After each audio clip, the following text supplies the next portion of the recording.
People who cut off their families, what finally made you walk away for good? I was 26 when I realized my mother had been stealing my identity since I was 14. It started with a phone call from a collection agency about a credit card I'd never opened. Then came the threatening letters. 6 accounts, $43,000 in debt, all in my name. When I confronted her, she didn't deny it. She just stared at me across our kitchen table, the same table where she'd taught me to write my name in kindergarten. I needed it for us, she said, lighting a cigarette even though she knew I had asthma. For this house, for your college. You think all that was free? I'd worked 2 jobs through college, thinking my scholarships weren't enough. Meanwhile, she'd been vacationing in Cancun on credit cards with my name. That night, I pulled my complete credit report. The devastation was worse than I imagined. My credit score was 417. There were 3 payday loans, a repossessed car, and a foreclosed vacation property in Florida I'd never heard of. Each item had my forged signature, a signature I'd watched her practice on napkins for years, thinking it was just her obsessive perfectionism. What hurt most wasn't the debt. It was finding evidence of the double life she'd built with my identity. Designer clothes, jewelry store accounts, a membership to a country club where she'd told them I was her successful entrepreneur daughter who's always traveling. My entire adult struggle had funded her fantasy life. I gathered everything and drove to the police station. The officer looked bored as I laid out my documents. Family fraud is complicated, he said. Most victims don't follow through with prosecution. I'm not most victims.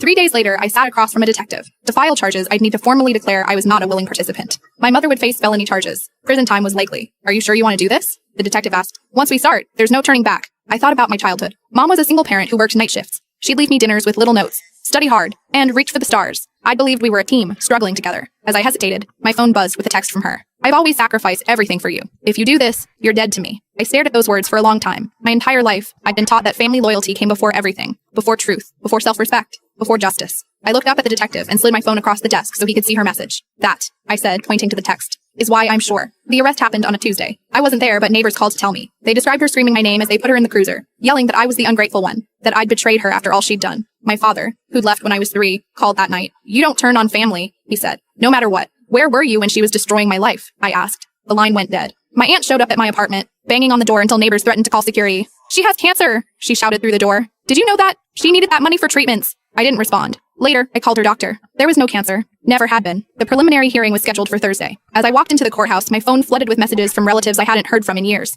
Cousins calling me heartless. Uncles questioning what kind of person prosecutes their own mother. My grandmother, who I'd thought was dead, left a voicemail saying I'd never been worthy of the family name. I sat alone on a wooden bench, waiting to be called in to testify. That's when I spotted him across the hall. My older brother Michael, who'd disappeared 10 years ago after a massive fight with Mom. He looked different, healthier, steadier. He sat down beside me without a word. How did you know? I asked. I've been monitoring public records with your name, he said quietly. I've been waiting for this day for years. I turned to face him, confusion washing over me. What do you mean? He pulled out his phone and showed me a photo of a document, a credit card application from 12 years ago, with my name, only I would have been 14 then. You weren't the first, he said, and if you don't finish this, you won't be the last. Before I could respond, the bailiff called my name. As I stood to enter the courtroom, Michael grabbed my wrist. There's something else you need to know, he whispered. Something much worse than credit fraud. I couldn't fit what happens next in this short video. Watch the rest down below.